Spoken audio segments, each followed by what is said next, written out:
Welcome to the Repair Shop, where cherished family heirlooms are brought back to life. This is the workshop of dreams. Home to furniture restorer J. Blades. Nowadays, everybody spends a fortune on stuff that once it's broken, they just bin it. But everybody has something that means too much to be thrown away, and that's where we come in. Working alongside Jay will be some of the country's leading craftspeople. Every piece has its own story. It's amazing to think that some of my work becomes part of that story. I've always played with things, I've always repaired things, and I just love it. There is a real pleasure in bringing people's pieces back to life again. Each with their own unique set of skills. Right tool for the right job. They will resurrect, revive, Come on, man! and rejuvenate. Treasured possessions and irreplaceable pieces of family history. Wow, she's fantastic. Bringing both the objects This is what I remember. and the memories that they hold Wow. back to life. Oh my God.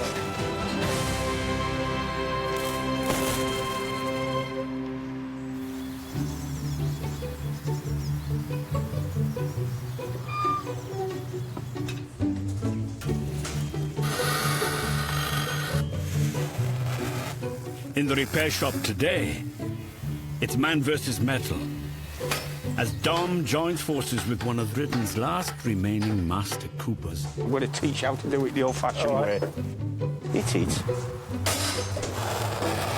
And master saddle maker Suzie works on an A-list antique. Oh, it's fantastic. Nice bit of history and famous maker and everything. Oh, it's a complete honour. Absolute honour.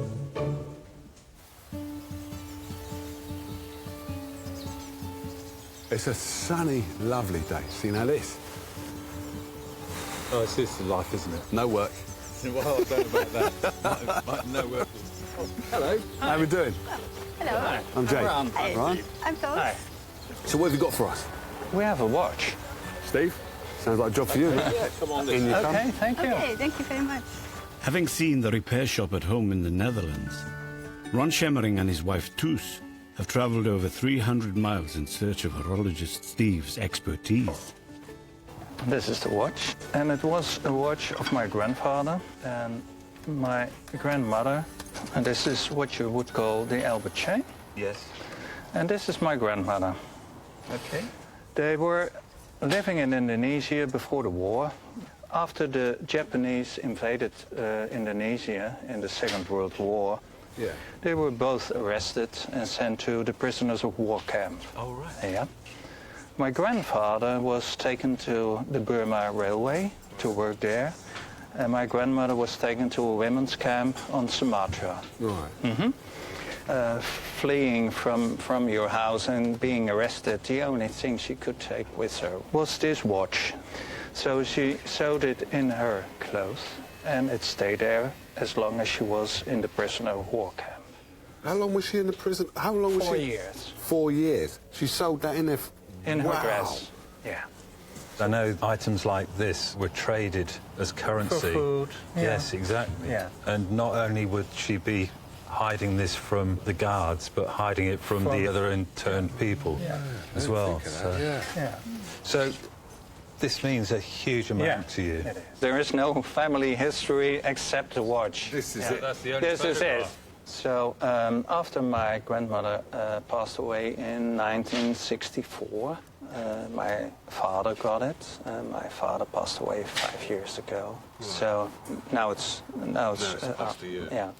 How well did you know your grandparents? Well, I was 5 or 6 when my grandmother passed away. So I know her as the lady in the chair with smoking her cigarettes.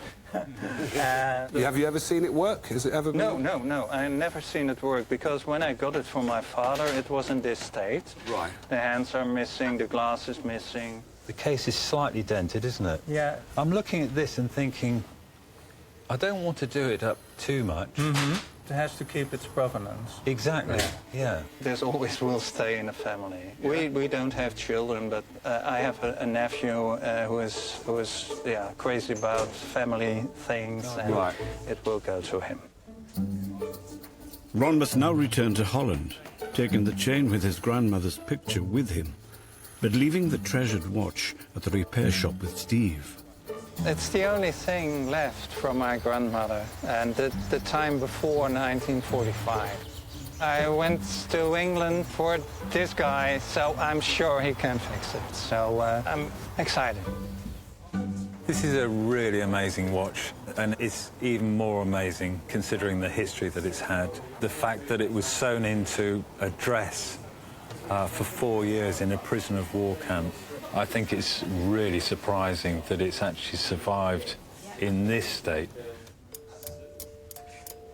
A watch this size calls for some serious magnification. It's got some things in the case. The mechanism is fairly gunged up, actually. It certainly needs a jolly good clean through. Whenever you get that eye out, you know I want to have a go. How can I have a look at what you're seeing? There you go. Thank you. Oh, wow. So can you see why it's not working? There is power getting through there, so I think with just a good overhaul, maybe some work to the escapement. So will all of that, see that this kind of dirt mark around there, that will go then, yeah? Some of it will, not all of it. OK. Well, because we want to leave some of the history. Yeah, and have a little hand in the middle? Yep, straighten these hands up, put a second's hand on. And it really gives me great satisfaction to actually take a clock or a watch that's important to somebody, and you're keeping it alive, keeping it going for future generations. You've got to have a passion or a love to do this type of work. It is absolutely a passion. You want to go the extra mile, because you do go the extra mile.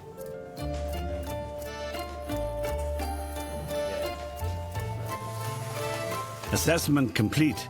Steve's made a decision. This watch is too small and too precious to work on in the repair shop barn. So he's taken it off-site for specialist cleaning.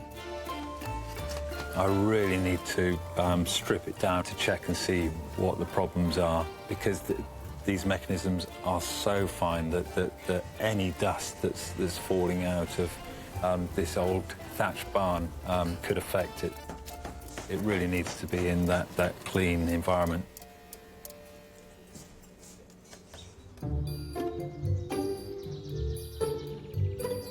Next, a rusty antiquity, which should feel right at home in the rural setting of the repair shop.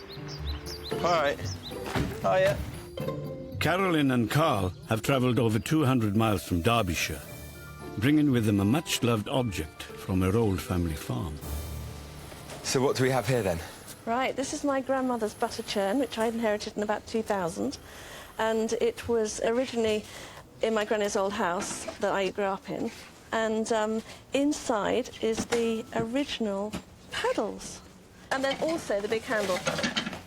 My granny used to milk the cows in the morning, and they used to come in, and I just remember pouring the milk in here, and then I would turn it and we'd make butter. I was fascinated by this. And I you know, at 5 years old, you can't really read what it says. You can't quite work it out, yeah. It is quite fascinating, and it's just lovely. It's beautiful. So it's a champion churn used by the... I can't really read that. Can you read that? Champion butter makers. Butter makers of England and Scotland. Ah. Right. Granny and Mummy moved to the farm in about 1939, 38, 39, just before the war. Right. And obviously in the war we had to make our own butter. Yeah. And they would probably have made it just for the family or just for the people on the farm or just locals, I don't know. When do you think she last used it? Well, I remember using it probably the late 60s, early 70s. What would it mean to you to have this restored? Amazing. It'd be really, really amazing. It'd be like going back in time for me. But what it would really do, it'd take me right back to me and my granny. And I'm very like my granny. And then I think about it, I go a bit sorry about that. But we were very close, and she taught me an awful lot in life, and I just sort of would like to be a bit like her, really. Don't want to state the obvious, but what would you like us to do? I would love you to get it working properly.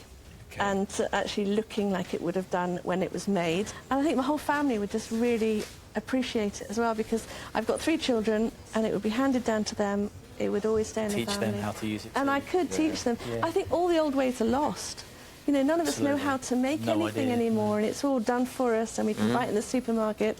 It'd be great to just be an old-fashioned way of doing it. Would be great. And I'm sure your granny will be really happy to see that you're taking care of it Yeah. and keeping it in the family Yeah, no. and keeping it on. This means a lot to Carolyn to have this back in the family. If I could pass it on to my children and give them the benefits that I had from my grandparents and my parents, then I think my life would be perfect. What do you reckon? I'm just quite concerned about these cracks going down the sides and cracks in the bottom. On the bottom and as holes. well. It's all the wood is Not very milk-proof or butter-proof, not isn't it? waterproof at all, no. No. See, it's missing a strap here as well, which Strap. is probably part of the reason why it's all started giving way.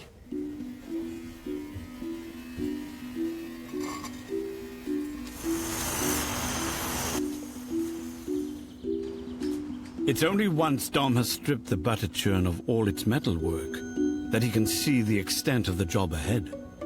First thing we really need to do is to see if it's got any leaks. So I'm going to fill it up with some hot water and see what happens, basically. I'm just sloshing the water around inside just to try and... Yeah, you can see, look, it's leaking like a sieve. There's all around the bottom, all these joints. It's where the wood's dried up, where it's not been used for so many years. It's been sitting, just, you know, all the wood shrinks as it dries out. So we need to rehydrate it by submerging it in water, and it should all swell up and hopefully seal up a lot of the gaps. To do that, we're going to have to put it in this big barrel, fill that up with hot water, and just leave it in there overnight.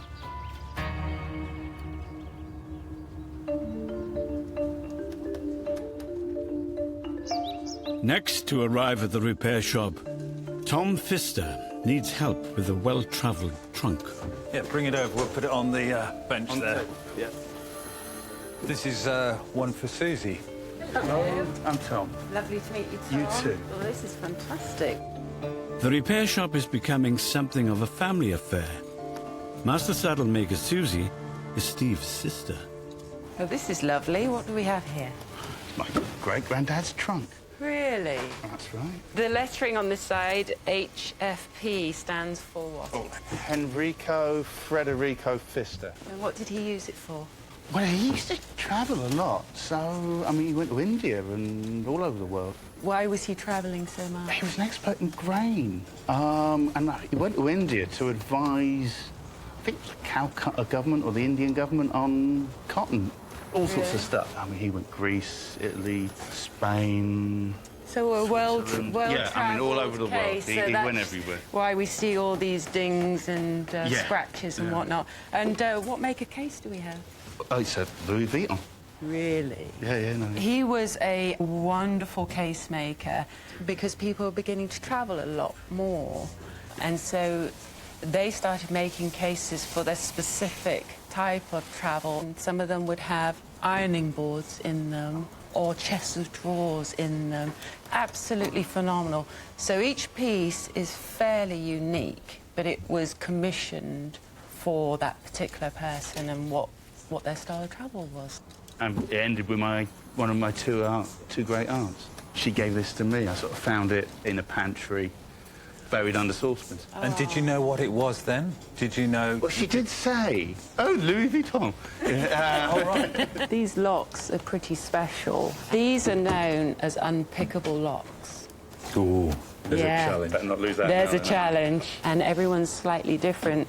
You wouldn't happen to have... I actually found it. Look at that. Brilliant. Oh, so we've got a spare handle here. We have it. Oh, it's broken off here. Yeah. Do you have any idea how that I happened? do know exactly how that happened. Okay. My eldest son gave it a tug. We were moving house, and he. Okay. And then he got shouted at. Oh. When you have an article like this, and then you have the story of who it belonged to, it's a wonderful way of reminding future generations of your family who that person was. Yeah. The story all revolves around this case, and it's a beautiful case. It's been in the family for over a century now, so it means my son who ruined the handle he can pass it on to his kids. It's a bit of history, isn't it? It is.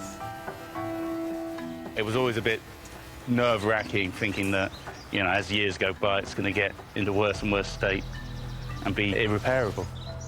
I feel excited to see how it's going to come out. I mean, it's nice to see somebody who knows what they're doing, who can repair it for me.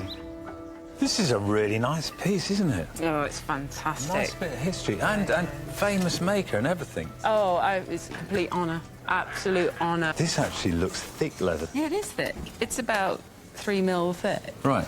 But you couldn't just have a case made of 3 mil of this size to go through everything it has to go through. It needs a frame, it needs a form. Yes. So it's mounted onto wood, and these studs go into the wood, holding everything together. And then the handle, I'll be able to renovate that. We can reuse that. Oh, can you? Yeah. You don't have to make a new one altogether? No, but the keepers here that hold the handle in, they're going to have to be remade. Should we get over to your bench and you can make a start? All right, that'd be fantastic. Ready? Thanks. Before Suzie can begin restoring the case, it needs to be made safe to work on. The hinge holding the lid on has completely collapsed, so she needs to make a replacement using new leather. This is a really nice way to cut an equal strap all the way down instead of having to mark it with a ruler and then cut by hand. The gauge is holding the leather in place whilst I'm cutting.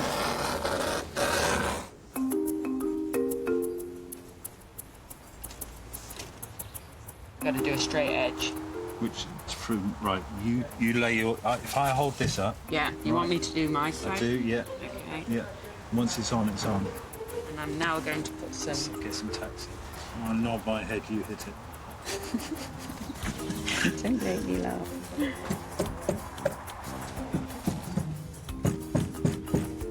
The pedigree of this vintage trunk has piqued Jay's interest. So it's a Louis Vuitton case. Yeah. I ain't seen one of these. They don't sell something like this anymore, do they? No, you don't find them every day. They're fairly rare. So this here, that's wood, isn't it? Yeah, it is wood. They would normally use pine or ash, something like that. All of the studs have the maker's name on. I do like this a lot. This is nice. So, what have you found out about him? Well, I found out that he was quite a workhorse. He started his life working around about 15 years of age when he left home at 13 and he walked for 2 years to Paris. And he got a job You said he walked? He walked and ended up in Paris and got himself a job as an apprentice box maker. Went on to set up his own business and ended up getting a commission from Napoleon's wife. Oh. So that elevated his position. His status then, yeah? Yeah. He moved up the ranks? He certainly did, Okay. yeah. So if he was good enough to make a case for Napoleon's wife, then everybody would want him. They'd be like, well, hold on a minute. That was his break. That was absolutely. And then later, his son developed the Louis Vuitton logo and the brown with the gold LVs on it. That was his son that developed that. So you see cases with that on, and in today's world you'll see that as well. Yeah. So this is the original, though, isn't it? Yeah. This is like, yeah. This is done by Dad. Yeah. This is a wonderful piece.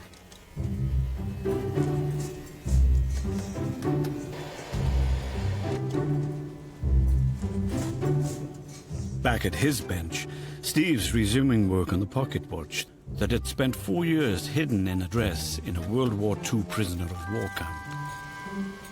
He's now ready to rebuild the watch and has called upon Cindy Welland, a specialist dial restorer. I'm just tracing all of the numerals, so if anything disappears during the cleaning process, I've then got a 2-scale replica of it. The most important thing is that we keep as much of it as original as possible, conserving it rather than restoring it. Give this a gentle clean. I'm going to use a diluted solvent, and if we're lucky, this discoloration will come off without causing too much damage to the numerals. It just takes time and being very gentle. I'm going to be quite lucky. The solvent is taking off the dirt and not taking off the ink that the numerals are painted with. They seem to be staying on quite well.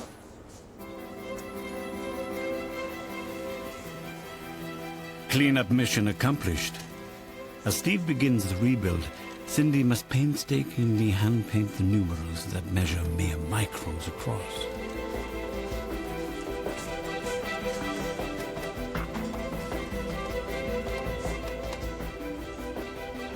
I finished. Hey, fantastic. I'm quite happy with it now. The numerals stand out. That is really, really good. And the minute ring is just incredible. It was tricky. I think that is brilliant. You can still see some of the discoloration, but... Yeah. And I think because you haven't cleaned it, you know, all off and shone it up, I think that actually, you know, that's going to keep the integrity of the piece. I think they're going to be so pleased with this. I'm chuffed to bits with that, so Good. Well done. Over at the metal workshop, Dom has been joined by Alastair Simms to help with the 160-year-old butter churn. Hey, you must be Alastair. Hiya, Dom. Nice to meet you. Nice to meet you. Thank you for coming down. Not a problem. Come and have a look. Alastair is one of Britain's last remaining master coopers, skilled in the ancient trade of making casks, barrels and other containers out of steamed wood, bound with metal. A craft that has been around since the Roman times. I think it looks really, really good. I think it looks watertight, I think. OK. So I think what next thing to do is to make some hoops, which are the bands that fit on here. Yes. 'Cause obviously you've got two missing. Yeah. So we've got some hoop iron. We can make two new hoops to go on there. So it's 49 inches, piece of hoop, and then... Do you want me to just cut that off? Yeah. I've got the grinder. No. I've got a grinder. I've got to just chop it off with a cutting disc, no? No. Yeah, I'm going to teach you how to do it the old-fashioned All right. way. But with this? Yeah. Go on then, I'm standing back here.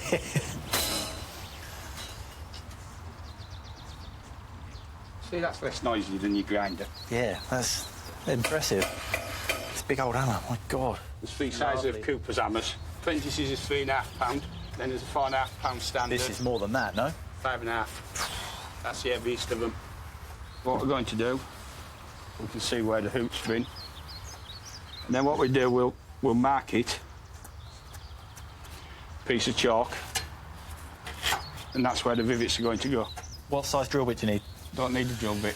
Just need the rivet and the hole in there, look. I mean, surely we need to drill a hole first. No. Put that on there like that. OK. Hold it like that. Oh, my word. Jeez. So now we know where that's going to go. We can trim the end off. I see, now that's set. Yeah, sure. So you've seen with it done, the chisel, you've seen it done once. Hit it. Next job, to line them up and make sure that they're perfectly square. My God, that's great. That looks strong, even with just one? Yeah. There's one more then. No, go on. You're going to do it. OK. Yeah.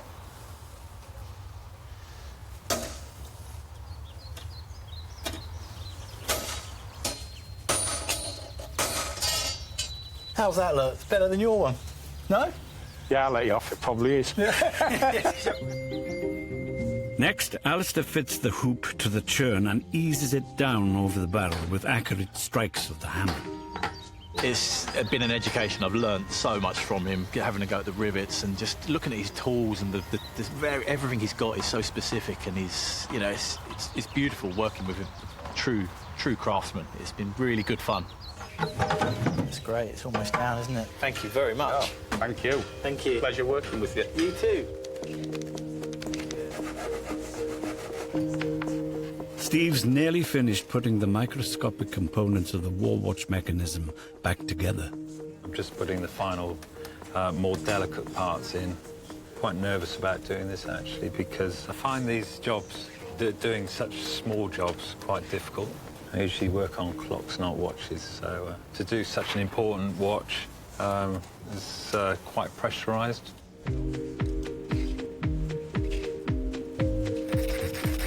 With the workings rebuilt, all that's left is to see if it ticks. I'm just going to pop a little bit of power on now and see how we get on. And hopefully, this is a sort of moment of truth.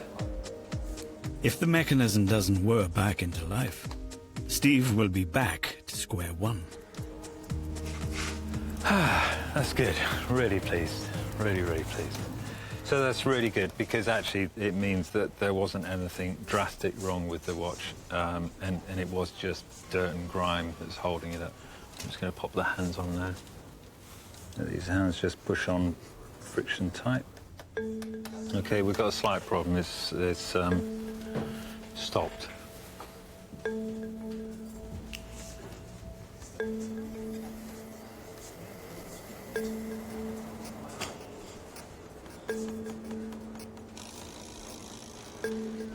OK. Well, that's a relief. It was just the seconds hand touching the dial. Thank goodness for that. The seconds hand is actually attached to a very fine part of the mechanism, and the slightest bit of friction actually will stop the watch. So it's very important that that doesn't touch the dial. So very pleased that that's all it was. With the mechanism up and running, Steve can begin to fit the delicate watch back into its casing.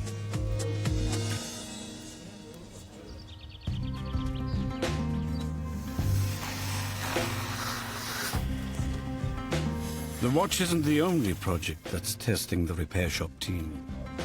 Susie's trying to remove the studs that hold the torn handle onto the antique Louis Vuitton trunk. But they are proving a little stubborn. Are you having fun? Well, I'm a little stumped. These upholstery studs are engraved with Louis Vuitton, so I want to be able to reuse them. The problem is it's not wanting to pull out, so right, okay. I'm getting the feeling the pin goes through and is possibly bent back. Oh, really? In the wood. Oh, my word. But I don't want to force anything. So, if you can get some sort of claw or something to close onto it, and then you can twist it maybe and see whether it'll come out.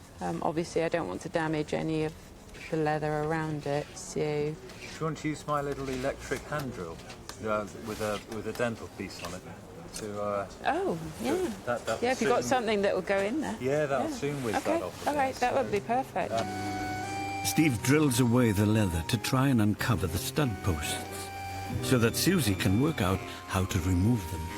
Yeah, I think a little more here. So I really want to expose whatever is in there. But to no avail. It's really stuck, isn't it? It's really, really, really...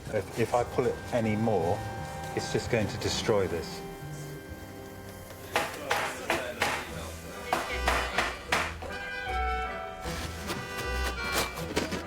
Having had no luck prizing the studs from the front, Susie's attacking from the other side. In order to replace the handles on the outside, they're held on with these studs that go all the way through the wood, and they're burred on the other side. I have to drill out the back of the stud, and in order to get to the back of these studs, I've had to carefully take out all of the linen that lines the case, making sure that I don't damage that in the process, because I'll be putting that back. So it's a case of me getting inside the case to drill the back out.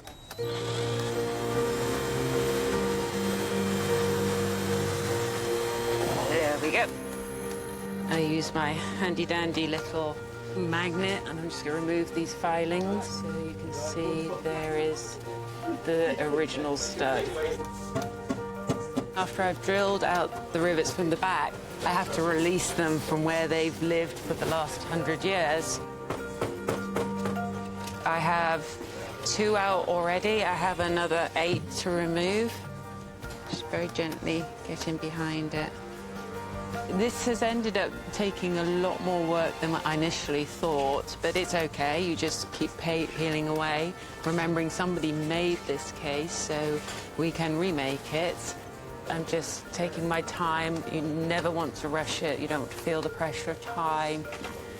Gently does it. Perfect.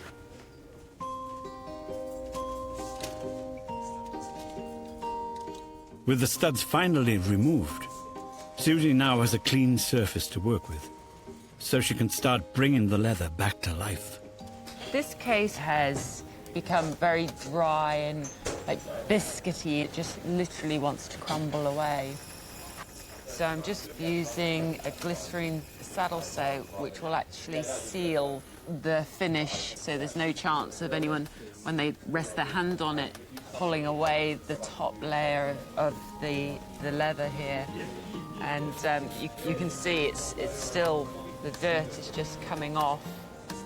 Susie's got hours of leather conditioning ahead of her if she's going to get this Victorian trunk looking its best again.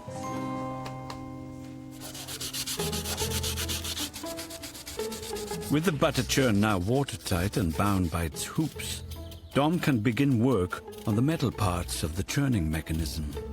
They've been blasted, stripped, now they're bare metal, and now we're going on with the paint, which is a super hard-wearing, like satin black finish. Next, the lettering. Whilst taking the butter churn apart, there was evidence on all of these the cast items with text that they had remnants of yellow. So I've matched the yellow to this enamel paint, and I'm just filling them back in. This is really fiddly. I heard there's some painting going on here. You're right, Jay. How's it going? Are you breathing there? I'm kind of holding my breath. Yeah. You've got a steady hand, though, I'll give you that. Thank you. You're not shaking. Thank you, no. You know why I'm sitting there. You know I want to have a go, didn't you? Well, I haven't finished this one yet. It's got the biggest letters of all. All right, what I'm going to do is I'm going to go for the end first. I always like working backwards. Oh, wow. Good. Yeah, it's good, it's good. Breathe. You breathe, yeah, can't hold your breath. Don't shake. Keep it steady. C. Hold on, that C's not as good as your C. It looks more like a G now, doesn't it? Yeah. Oh, man. You know what? I was doing so well. Got the champion going now. I could go. No, it's good. It's really good. Yeah? I'm impressed. No, you know what? That's hard. That's really hard. Well, thanks for your help. No, you're welcome, sir.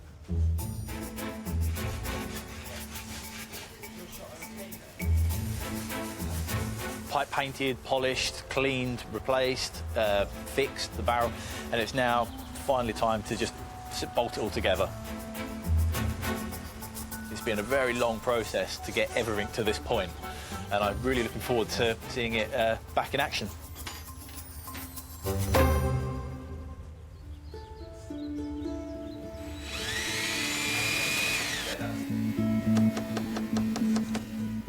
It's been a challenging repair for clockmaker Steve, working on the minute pocket watch, which had seen turbulent times in a World War II prison camp. There's the timekeeper. How we doing, Steve? Yeah, good, thanks. Got all the mechanism done. It's ticking away beautifully, look at that. Oh, yeah. But you know what? I need to sit through that. You do? It's that way, isn't it? Is it? No. Oh, it's that way. Oh, wow. With the watch completed, Oh, look at that. Steve's now got the important mission of hand-delivering this valuable heirloom back to its owner. So, I've That's why actually got she to get going. Good job. Well done, Steve. Yep. Ron's 82-year-old mother is too frail to travel, so Steve has come all the way to the Netherlands. I'm really looking forward to seeing their reaction to it working well and looking so great. And also just the thought that it's had the most amazing journey and this is just another part of it. I'm very excited at last to see the watch back. Everybody will be excited to see it restored in its original appearance. This watch is the only item connecting Ron to his ancestors. It survived the horrors of a prisoner of war camp, kept hidden by Ron's grandmother, sewn into her dress for 4 years. But the rigors of its journey had left the watch broken and battered. After surviving the war, it should be in one piece again. Eagerly anticipating the return of the watch is Ron's mother Katerina and his nephew Martin, who will eventually inherit the timepiece. Hey, hello, Stephen. Nice to see you. Come in. Thank you very much. This is my family. Hello. This is a moment I've been looking forward to because I know how much this watch means to you all. I am very excited for this moment.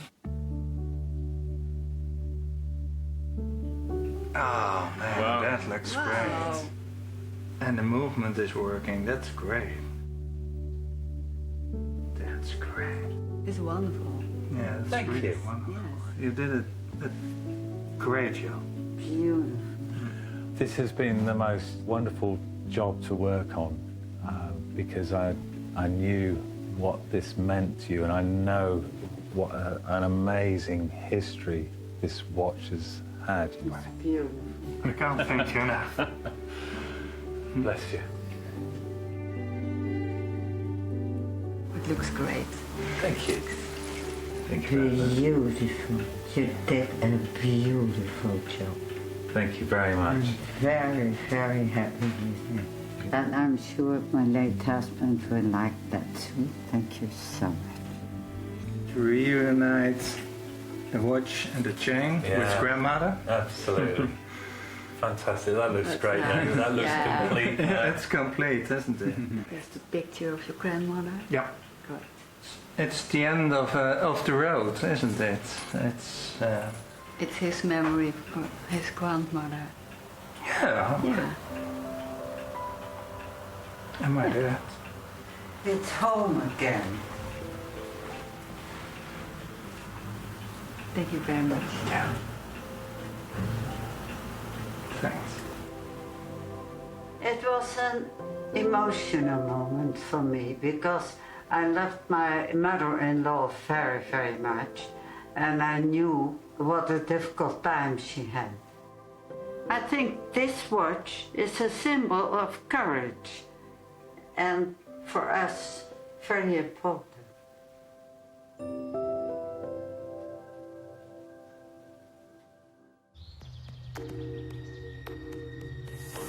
Back at the repair shop, Susie's nearly finished work on the designer case.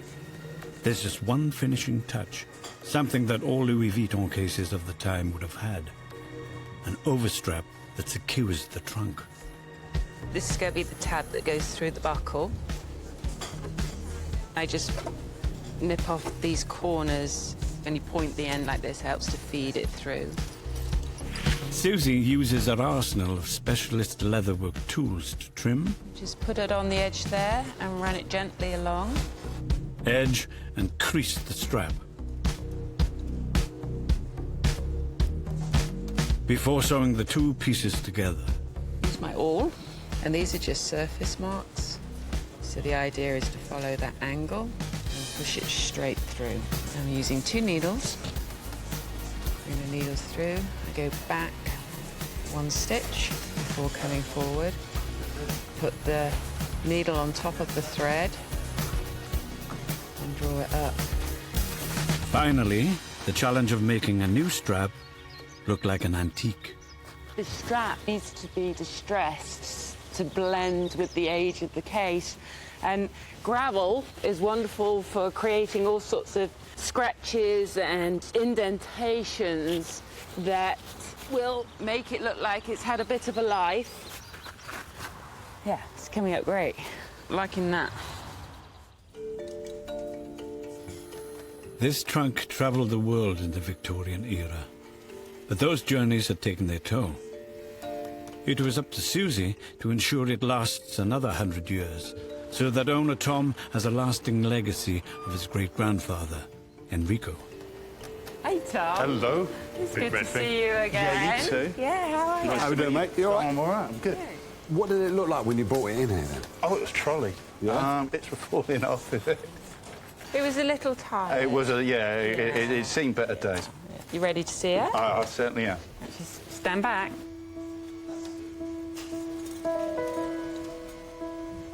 Oh, wow. Right. Amazing job.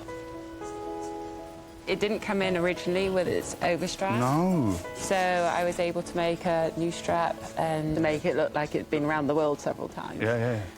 And then you remember the handle that side, which was broken. Oh, God, yeah, well done. And then the back, do you remember it was split all the way along here, so I made a leather hinge. So what would Enrico think of this now, that he could sit in this form of I glass? guess he'd be amazed, really. Yeah? Yeah, I like to think he'd be pretty chuffed.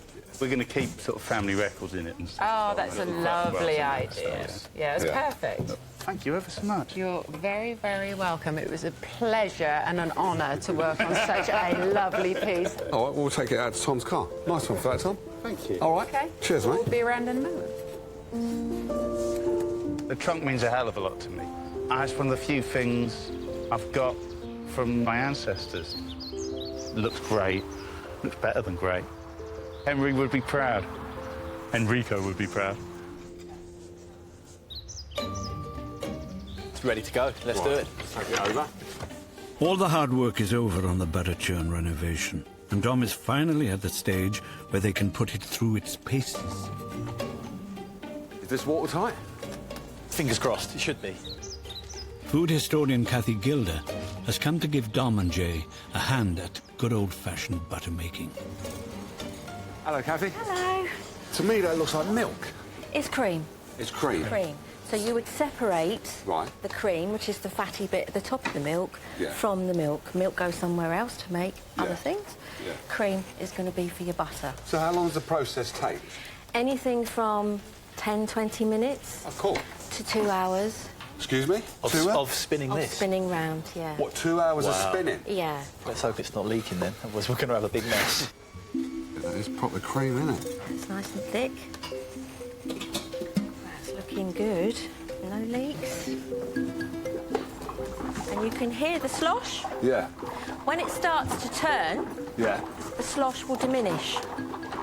So you know that become thicker. the fat is going to coagulate and you'll get the fat solid, or the mass, separating from the liquid or the buttermilk. It's all right, actually. There's no leaks It's at no, all. it's, yeah. Not yet. That's enough. Well, we'll have a look. Can we have a look? Is it? Have a look. Yeah. Okay, so Oh, wow. That's butter. Look at that. we're nearly there. Okay. You just need to agitate it some more on the inside. Really quick, like that, We're, This is tough. it's a good workout, isn't it? This is a proper workout. Keep going. You can see it changing now, can't Yeah, you? even I can see it's changing actually. Really? You're nearly there. Yeah, it is, it is. I bet you're just telling me that. Keep it going. Can you hear it? Scrambled egg now. I can hear it. Excellent. Look at that. Oh, my. Oh, There we are. Look at that. now that is proper butter. Yeah, it's hard. Yeah, it's great. Guys, you've got to taste this. This is... We made butter. Oh, you've been taking your time. Oh, it's ready with the bread. Been looking forward to this. Nice. Oh. Well done. I've never had butter like that. No, it tastes different, It's doesn't completely it? different. It's absolutely gorgeous. This butter churn holds fond memories for Carolyn, who was taught to make butter by her beloved grandmother nearly 50 years ago. It's not worth a lot to anybody out there in the big world, but for me it's worth memories, stories. I can hand it down to my children, I can tell my children their stories. I'm nervous for you because I know how much it means to you. Hello? How you doing, mate? You all right? So what are you expecting to see? I'm just expecting to go back in time and seeing this amazing butter churn that I had when I was about 5. So it'd be amazing, wouldn't it? I was like this big. So let's see what this young man's done for you. Okay. Oh my God! Oh, that's unbelievable. Unbelievable. Oh my God! That is absolutely It's fantastic. not what I was expecting at all. That is unbelievable. That is Wow. amazing. All of this, do you remember we couldn't Oh, read? you just, it was hardly just, make you that couldn't out. even read it out. No. Thank you so much. Absolutely fantastic. That's nice, isn't it? Yes, absolutely beautiful. You're welcome. Don't want to cry, but oh my God! As you remember. It's better. Oh, bless you. It's a lot better than I remember, done, but mate. it's Well just done. amazing. Well Well, I didn't even know what to expect. But you couldn't read this, you couldn't read that, you couldn't see this. Detail and everything, that's Didn't even incredible. turn. It actually works. We made some butter. No, really, I'm not joking with Oh, you. you're joking! Look, we've got... These are yours, if I remember rightly. Oh, yeah, they are, yeah. That's yours as well. That's just how it was. Yeah. Fantastic. That is amazing. So all in there is where that butter's come from. Incredible. I can't believe that you've done this. It is just far in excess of my expectations. Granny will be so proud. Yeah, she'll be looking down, smiling to herself, going, ah, she's got some work to do now. It's nothing like I expected at all. It's better, bigger, more just overwhelming. It's great to see what it would have looked like all those years ago, and it must be, what, 150, 160 years old? Yeah, easily now. And to see the butter, oh my gosh, I can't believe that they made butter out of it.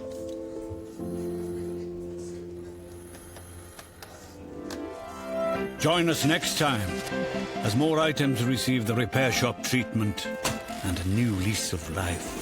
Well,